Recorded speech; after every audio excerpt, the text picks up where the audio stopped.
partnership ng CHED at COMELEC para palakasin ang kredibilidad at IT manpower para sa 2025 elections. Ating pag-uusapan kasama si Dr. Prospero de Vera III, Chairperson ng Commission on Higher Education o CHED. Chairman Popoy, magandang tanghali po sa inyo. Ay, magandang tanghali sa inyo at sa inyong mga tagapakinig at tagapanood. Chairman, nagkaroon po ng partnership ang COMELEC at ang Commission on Higher Education kamakailan para dito sa national and local elections sa susunod na taon. Ano po ang layunin at priority ng partnership na ito? Okay, salamat. No? Matagal na kami nag-uusap ng COMELEC sa iba't ibang bagay.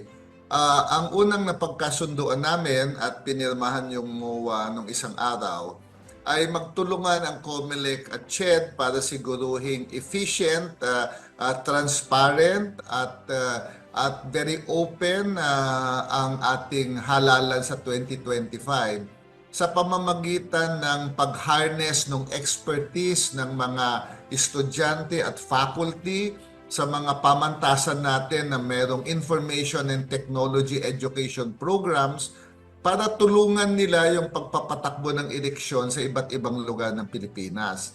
At tandaan natin, ang ating eleksyon ngayon is technology-based, no? Yung ating pagboto. At syempre, may mga glitches sa system, mayroong mga problema sa mga gagamiting equipment sa ating eleksyon.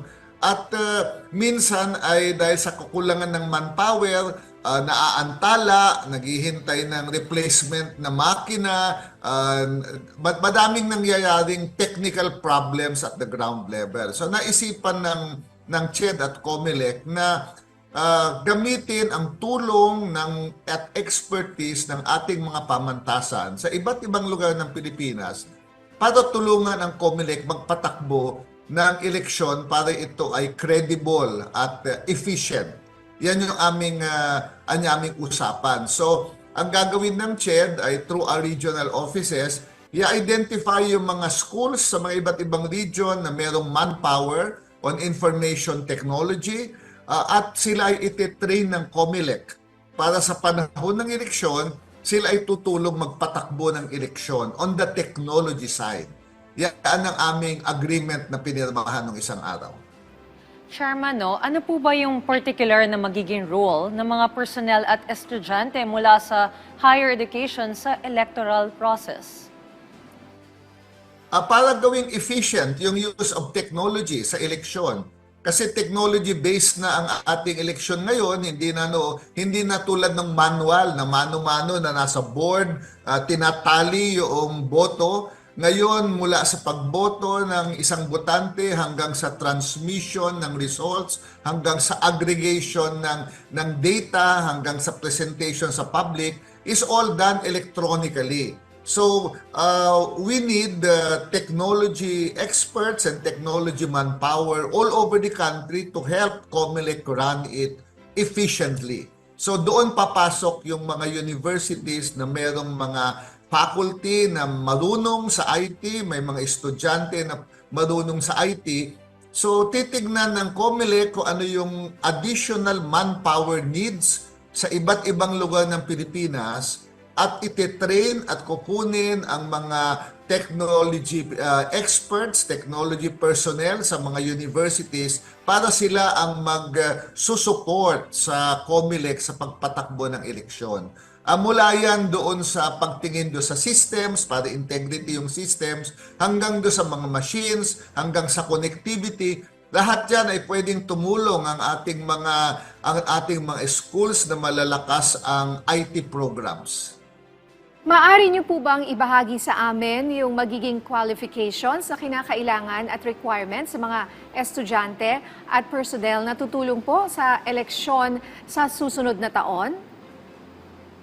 Ang una ay COMELEC ang magde-decide ng manpower needs kasi kailangan i-assess nila ano yung manpower na meron sila sa ground na kailangan ng supplement o kailangan nila ng tulong at ano-ano ito. So, yan ay ginagawa na ng COMELEC ngayon. No? So, pag na-identify na nila yan, ang papel naman ng CHED at saka universities Our regional offices naman will identify the schools that have this expertise and have this manpower at itatie up yung school with the COMELEC in the region para pag-usapan yung mga kailangang personnel, kailangang expertise, and then ititrain sila doon sa electoral system, yung paggamit ng technology, para pagdating ng araw ng eleksyon, efficient at credible ang ating pagpapatakbo ng eleksyon. Kasi remember, may mga horror stories tayo ng mga nakaraang eleksyon.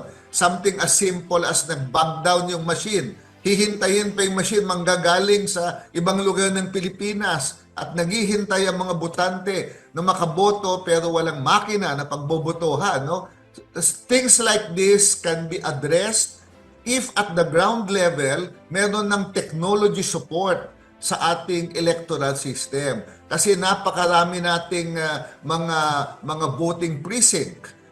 Doon lang sa pagtulong sa ground level sa ating mga election machines, malaking bagay na ang mababago diyan. Pangalawa, yun ding pagsiguro ng integrity noong transmission ng results. Siyempre, kung magbabag down yung mga machines sa local level, hindi makatransmit ng results yan.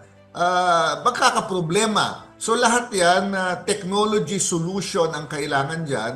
At ang sagot dyan ay gamitin yung mga marunong sa teknolohiya para sila ang tutulong. So this will be coordinated by the COMELEC. So we are responding by identifying the schools that have IT expertise, connecting them with COMELEC so that the individuals can be trained and they can help on election day or even before election day sa pag-set up ng system. Sir, gaanong kalaking tulong naman po ito sa upskilling at reskilling ng mga mag-aaral maging sa mga faculty sa information technology education programs? Ay siyempre, gusto ng mga pamantasan to unang-una, kasi gusto nilang tumulong sa eleksyon. Alam mo ang mga Pilipino naman sa panahon ng eleksyon, they are civic-minded. They want to help in whatever way they can. Ang marami naman diyan nagbo-volunteer din naman sa ating mga election watchdog. Yung mga iba diyan ay tumutulong doon sa voters education. Yung iba ay tumutulong doon sa mga pag-analyze ng mga results. I think Filipinos during the times of election really want to help. They are serious about their civic duty. So unang-una, interesado ang ating mga kawani at mga estudyante. At ikalawa, syempre exciting yan. Pagka nasabi mo na tumulong ako para ang eleksyon ay maging efficient at credible, yan ay malaking fulfillment at yan malaking bagay para sa isang estudyante o para sa isang faculty na siya ay nakatulong na gawing ang eleksyon na credible. No? Ngayon, ang gagawin siguro ng CHED yan, pag natapos ito, para gumawa kami ng award system para ma-recognize naman yung mga katangi-tangi na mga tumulong sa eleksyon. So maybe CHED and COMELEC can do an award system later on to identify the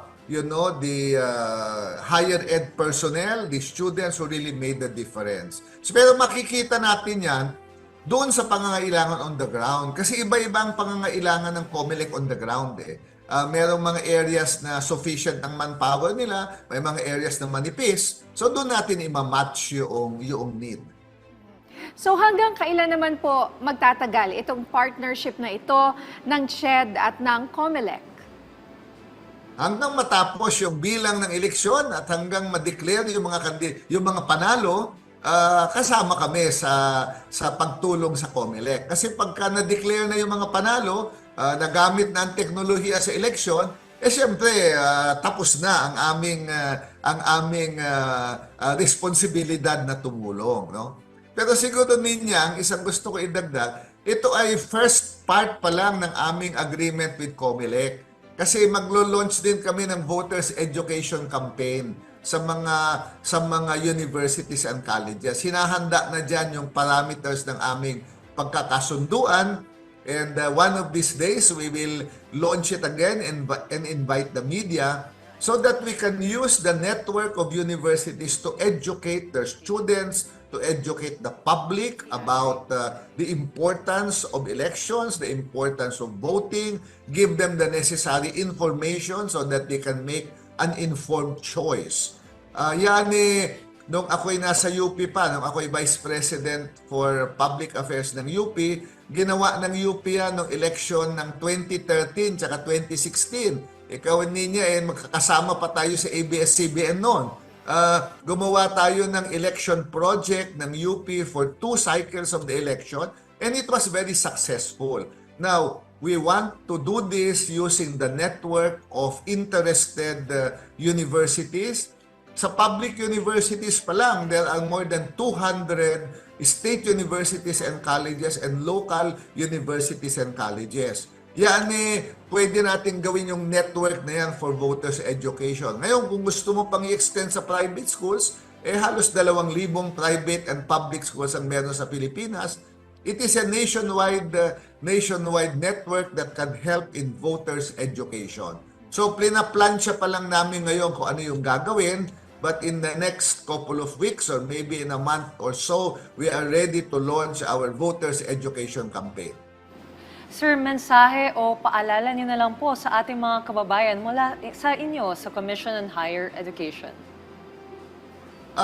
In behalf of the Commission on Higher Education, we welcome and we fully support the Commission on Elections in ensuring that there is free, credible, and efficient elections in 2025. At kami handang tumulong doon sa COMELEC para ito ay siguruhin. Ikalawa, handa din kaming tumulong na gabayan ang bawat mamamayang Pilipino kung bakit mahalaga na siya ay bumoto, ano yung mga dapat niyang malaman tungkol sa eleksyon, at ang impormasyon na kailangan niya para pagdating ng halalan, ang kanyang pag-exercise ng responsibilidad, pagboto is based on an informed choice. We are ready to go to that in cooperation with our universities and in cooperation with COMELEC.